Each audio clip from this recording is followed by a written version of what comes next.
کسی کے لیے اتنا بھی نہ گرو کہ جس شخص کے لیے تم گرتے ہو وہ تم کو اٹھانے سے ہی مکر جائے۔ لوگوں کو اس بات سے فرق نہیں پڑتا کہ آپ خوش ہو یا نہیں، انہیں فرق اس بات سے پڑتا ہے کہ آپ انہیں خوش رکھتے ہو یا نہیں۔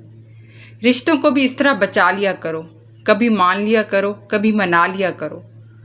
زیادہ دور دیکھنے کی چاہت میں بہت کچھ پاس سے گزر جاتا ہے۔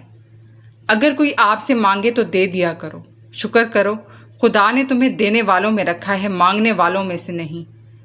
امیر اتنے بنو کہ کسی بھی قیمتی چیز کو جب چاہے خرید سکو، اور قیمتی اتنے بنو کہ اس دنیا کا امیر سے امیر آپ کو خرید نہ سکے۔ پریشان رہ کر آپ آنے والے کل کی مشکلیں تو کم نہیں کر سکتے، لیکن آپ اپنے آج کی خوشیاں برباد ضرور کر لیں گے۔ ماں کو دے کر بیٹی سے شادی کرو۔ جب شیطان خود عاجز آ جاتا ہے تو وہ عورت کو اپنا سفیر بنا کر بھیجتا ہے۔ اگر کسی شخص کے دل میں آپ کے جذبات اور آنسو بالکل اثر نہ کریں، یقین مانیں وہ شخص کبھی آپ کے ساتھ مخلص نہیں ہو سکتا، کیونکہ رشتے احساس کے ہوتے ہیں۔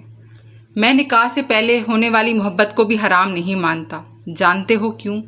کیونکہ زلیخا کو نکاح سے پہلے ہی محبت ہوئی تھی، اور حضرت ختیجہ کو بھی قبل از نکاح رسول خدا پسند آئے تھے۔ اب یہ تم پر ہے کہ تمہاری راہ کیسی ہے۔ لوگ دکھ دے کر بدل کیوں جاتے ہیں؟ زندگی میں جب انسان کو ہدایت مل جائے تو وہ یہ نہ دیکھے کیا کر چکا ہے، بس وہاں سے راستہ بدل لے۔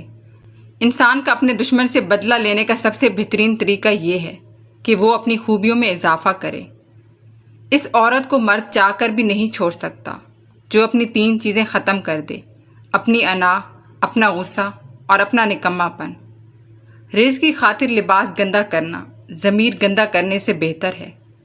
لوگوں سے ایسا میل جول رکھو کہ اگر تم مر جاؤ تو وہ تم پر روئیں، اور اگر جیو تو تمہاری طرف مائل رہیں۔ کچھ لوگوں کو پچھتاوا بھی نہیں ہوتا۔ ہم سوچتے رہتے ہیں کہ شاید کسی وقت انہیں احساس ہوگا اپنے منفی رویے کا، لیکن ایسا نہیں ہوتا۔